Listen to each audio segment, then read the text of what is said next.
तो हम स्ट्रक्चरल फार्मूले तक पहुंच चुके थे इसके। अब इसकी जो तीसरी जो इसकी प्रॉपर्टी होगी वो है इसका डेंसिटी। हम इसकी डेंसिटी कैलकुलेट करेंगे। इसकी डेंसिटी जो प्रॉपर्टी में होती है वो 1.55 से लेकर 1.58 ग्राम पर सीसी होती है, सेंटीमीटर क्यूबिक सेंटीमीटर, ठीक है। और चौथी इसकी जो प्रॉपर्टी है वो है इसकी सॉल्युबिलिटी। तो इसकी जो सॉल्युबिलिटी होगी ये फर्स्ट थिंग की जो सेल्यूलोज होता है ये हर जगह सॉल्युबल नहीं होता है। इनसॉल्युबल जो होगा ये वाटर में, मैं लिख देती हूँ यहाँ पर किन किन चीज़ों में ये इनसॉल्युबल है। तो इनसॉल्युबल इन H2O, जल में ये घुलेगा नहीं, घोलोगे अगर इसको तो ये जल में नहीं घुल सकता है। एसिड, डाइल्यूट एसिड में ये नहीं घुल सकता, ठीक है। अल्कली में भी ये नहीं घुल सकता है, अल्कलाइन जो सॉल्यूशन होते हैं उनमें भी ये नहीं घुल सकता है। और ऑर्डिनरी ऑर्गेनिक सॉल्वेंट्स जो होते हैं उनमें भी ये नहीं घुल सकता। जो साधारण ऑर्गेनिक सॉल्वेंट होते हैं, ऑर्डिनरी ऑर्गेनिक सॉल्वेंट्स में भी ये नहीं घुलता है, ठीक है।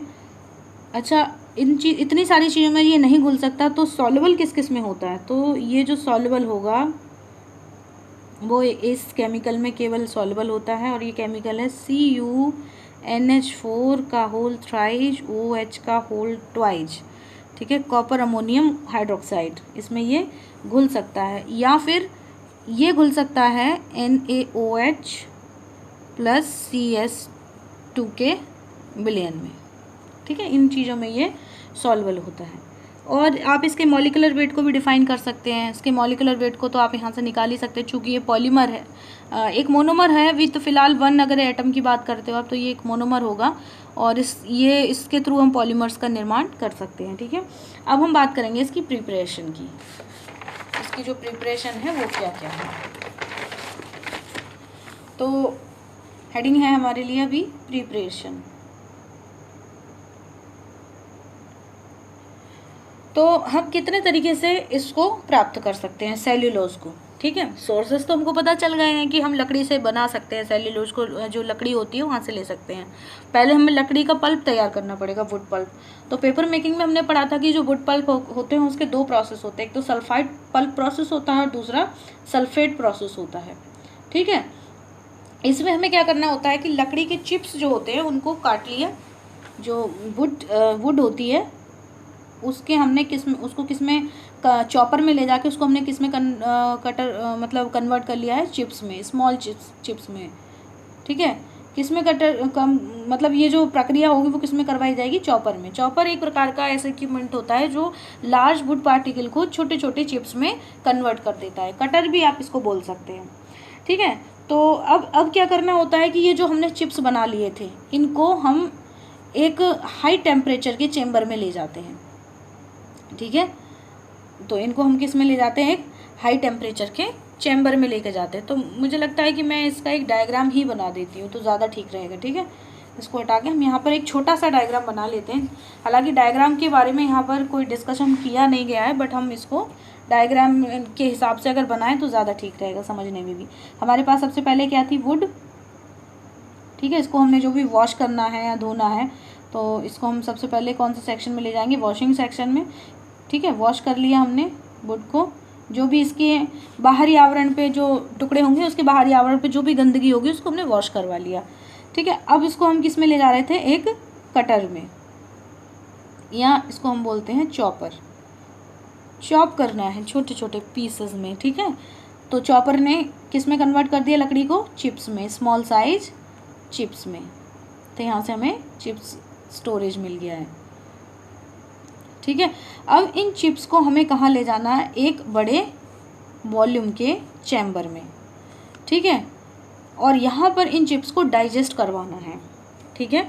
इनको एसिडिक मीडियम में, मतलब यहाँ जो चिप्स हम ले आए थे इसमें एसिडिक सॉल्यूशन भरा जाता है, एसिडिक मीडियम किया जाता है, क्योंकि एसिडिक मीडियम में ये बहुत जल्दी गल जाते हैं, ठीक है। और टेम्परेचर जो होता है इसका ये हाई रखा जाता है, लगभग 180 डिग्री सेंटीग्रेड तक इसका तापमान यहाँ पर मेंटेन करना होता है, ठीक है। एसिडिक माध्यम है, हाई टेम्परेचर है और जो चिप्स हैं लकड़ी के इसके अंदर पड़े हुए हैं वो सब पक चुके हैं, मतलब डाइजेस्ट हो चुके हैं, गल चुके हैं। ठीक है, अब क्या करना है हमें, इसको हम एक ब्लीचिंग सेक्शन में ले आते हैं। यहाँ से ले आए इसको एक ब्लीचिंग सेक्शन में। ठीक है, तो ये जो अब ये ध्यान रखना कि यहाँ पर तो ये सॉलिड अवस्था में चल रहा था, लेकिन अब ये पेस्टी फॉर्म में हो जाएगा, लुगदी बन जाएगी उसकी। ठीक है, ठीक, डाइजेस्ट हो गया तो उसकी लुगदी बन चुकी है। तो हम इसको अब लेकर आएंगे एक ब्लीचिंग सेक्शन में, ब्लीचिंग सेक्शन में। ठीक, ब्लीचिंग सेक्शन में क्लोरीन गैस के थ्रू, यहाँ पर क्लोरीन गैस के थ्रू इसकी ब्लीचिंग करवाई जाती है। ठीक है, तो ब्लीचिंग होने से इसकी जो भी गंदगी होंगी, जो भी अशुद्धियाँ होंगी वो चली जाती है, उसकी प्रॉपर्टी इन्हेंस हो जाती है। तो यहाँ पर हम इसकी ब्लीच करवा लेंगे। अब यहाँ से थोड़ा सा एक पैटर्न बदल जाता है कि अगर हम इसकी जो ब्लीचिंग है, क्लोरीन क्या करती है कि सेल्यूलोज के साथ कभी कभी इसकी जो कंसंट्रेशन है उसको घटा देती है, उसकी कंटेंट को कम कर देती है। तो अगर हम ऑप्शनल होता है यहाँ पर, अगर क्लोरीन की बजाय अगर हम यहाँ कास्टिक सोडे से ब्लीच करवाएं, कास्टिक सोडा का उपयोग करें अगर हम ब्लीचिंग के लिए, कास्टिक ब्लीच इसको बोला जाएगा। This is the caustic bleach, optional है ये। ठीक है, कास्टिक ब्लीच भी इसको हम बोल सकते हैं। तो जो इनसॉल्युबल सेल्यूलोज कंटेंट होता है वो 91 से 95% तक बढ़ जाता है। तो यही इसका मेजर प्यूरिफिकेशन स्टेप होता है। This is the purification step. यहाँ पर अगर मैं इस तरीके से इसको सर्किल कर दूँ या फिर एक कॉलम बना दूँ, तो this is the purification step, purification step. तो हम क्लोरीन से भी करा सकते हैं, तो इसकी जो इंसॉल्युबिलिटी कंटेंट है वो कम रहेगी, लेकिन कास्टिक सोडा से करवाने पर ही बन जाएगी। तो इस तरीके से हम फाइनली सेल्यूलोज को यहाँ से प्राप्त कर लेते हैं। प्रेसिपिटेट करा लेंगे तो जो कंटेंट नीचे बैठ गया है वो, मतलब यहाँ से आपने ब्लीचिंग करवाई तो जो भी ऊपरी लेयर बनेगी उसको हटा दिया, जो भी गंदगी है वो चली जाएगी। बाकी जो प्रेसिपिटेट करवाया इसका अगला जो सेक्शन होगा, अभी यहाँ से छोड़ेंगे इसको, अगला जो सेक्शन होगा इसके बाद से वो प्रेसिपिटेटर होगा। एक प्रेसिपिटेटर में इसको ले आते हैं। ठीक है, तो वहाँ नीचे सेल्यूलोज बैठ जाता है, ऊपर जो भी अशुद्धियाँ होती हैं उसको हटा दिया जाता है, लीकर जो भी होता है उसको हटा दिया जाता है। तो ये कहलाएगा आपका सेल्यूलोज। ठीक है, यहाँ से हमने सेल्यूलोज को प्राप्त कर लिया है। तो दिस इज़ द प्रिपरेशन या फिर मैन्युफैक्चरिंग स्टेप्स, बहुत लिटिल कहना चाहिए तरीके से आपको बता दिया। तो ये हमारा प्रिपरेशन होगी इसकी और मैन्युफैक्चरिंग स्टेप होंगे।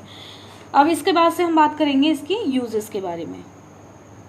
तो इसके जो यूजेस होंगे, ठीक है, कोई दिक्कत होनी नहीं चाहिए। वैसे इतने में बहुत आराम सा इसका प्रोसेस था।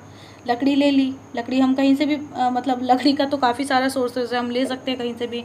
वॉश करा लिया उसका। अब लकड़ी जब पेड़ों से काट कर लाओगे तो वो बड़े बड़े फॉर्म में होगी, तो उसको हमने वॉश करवाया, क्योंकि उसके अंदर कोई छाल वगैरह या फिर अशुद्धियाँ होंगी ही। फिर उसको हम चॉपर में ले गए, इसलिए ताकि हम उसको छोटे छोटे चिप्स के फॉर्म में काट सकें। फिर उसके बाद डाइजेस्टर में ले गए, इसको बोला जाता है डाइजेस्टर, डाइजेस्टर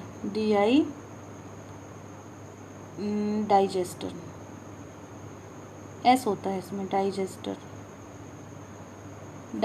चैम्बर। ठीक है, डाइजेस्टर चैम्बर में ले आए। स्टेप्स आपको याद ही रहेंगे। फिर उसके बाद हम ब्लीचिंग सेक्शन में ले आए। ब्लीचिंग सेक्शन में क्लोरीन से करवाते हैं या फिर कास्टिक सोडे से करवाते हैं इसकी प्यूरिफिकेशन। और उसके बाद प्रेसिपिटेटर में ले आए, और प्रेसिपिटेटर में लाकर यहाँ पर जो भी सेल्यूलोज कंटेंट होगा वो भूमि पे बैठ जाएगा, सॉरी इसके बॉटम में बैठ जाएगा, और ऊपर से इसकी मतलब यहाँ पर डिकेंटेशन करवाई जाती है, डेंसिटी के थ्रू सेपरेशन करवाया जाता है। क्योंकि सेल्यूलोजेस की डेंसिटी ज़्यादा होगी, एक गाढ़े पेस्टी पदार्थ हैं तो ये भारी होंगे, नीचे बैठ जाएंगे, और लिक्विड जो भी होगा, लीकर जो भी होगा वो ऊपर रहेगा हल्का होने की वजह से, तो उसको यहाँ से रिमूव कर लिया जाएगा। ठीक है, बहुत आसान थी, कोई दिक्कत इसमें नहीं आई होगी आपको। कोई समझ अगर बात नहीं आती है तो उसको आप मैसेज करके पूछेंगे। और बाकी बचे हुए पार्ट को हमने यहाँ पे सेल्यूलोज के फॉर्म में इकट्ठा कर लिया है। क्लियर है इतना सब? ठीक है, तो this is the preparation for cellulose. ठीक है, तो ये हमारी सेल्यूलोज की प्रिपरेशन थी यहाँ तक। अच्छा, इसमें जो प्रॉब्लम्स आती हैं उसको थोड़ा समझ लें। जो प्रॉब्लम्स क्रिएट होगी डाइजेस्टर चैम्बर में और ब्लीचिंग सेक्शन में। ठीक है, यहाँ से एक चीज़ और ध्यान रखना, एक स्ट्रीम और हमारी छूट गई है। मैंने यहाँ पे बताया था कि जो लेकर्स होगा ये टॉप पे रहेगा और जो सॉलिड पार्ट होगा वो नीचे बैठ जाएगा। जो लेकर्स इसके टॉप पे रहा है उसमें से क्या होता है कि कभी कभी कुछ अमाउंट सेल्यूलोज का भी इसमें चला जाता है। तो यहाँ से टॉप से जो लेकर्स आप निकाल रहे थे इसको हमने यहाँ से रिसाइकिल कर देना है। चैम्बर के अंदर जहाँ रिएक्शन चल रही है उसके अंदर इसको हमने रिसाइकिल कर देना है। ठीक है, उससे क्या होगा, जो डाइजेस्टिंग जो यहाँ पर जो एसिडिक मीडियम बनाया हुआ था तो वहाँ पर ये फर्दर जो बचा हुआ सेल्यूलोज है जो रिमूव ना हो पाया था तो उसको दोबारा से, हो सकता है कोई लकड़ी वकड़ी के पार्ट भी आ गए हों इसमें, हो सकता है कि बिना डाइजेस्ट हुए कुछ अमाउंट आ गया हो तो वो प्रेसिपिटेट ना हो रहा हो, ब्लीचिंग इसकी प्रॉपर ना हो पाई हो। तो ये सारी बातें भी यहाँ पर ध्यान रखनी होती हैं। तो इसके लिए हमने यहाँ पर रिसाइकलिंग स्ट्रीम लगा दी है। रिसाइकलिंग बहुत ज़रूरी होती है, ये एफिशिएंसी को बढ़ा देती है। ठीक है, तो ये हमारा पूरा प्रिपरेशन हो गई थी इसकी। चलिए अब इसमें ज़्यादा इधर उधर की बात नहीं करेंगे, बस काफ़ी है। इसमें कोई दिक्कत होगी तो आप पूछेंगे। अब हम बात करेंगे इसके यूजेस की।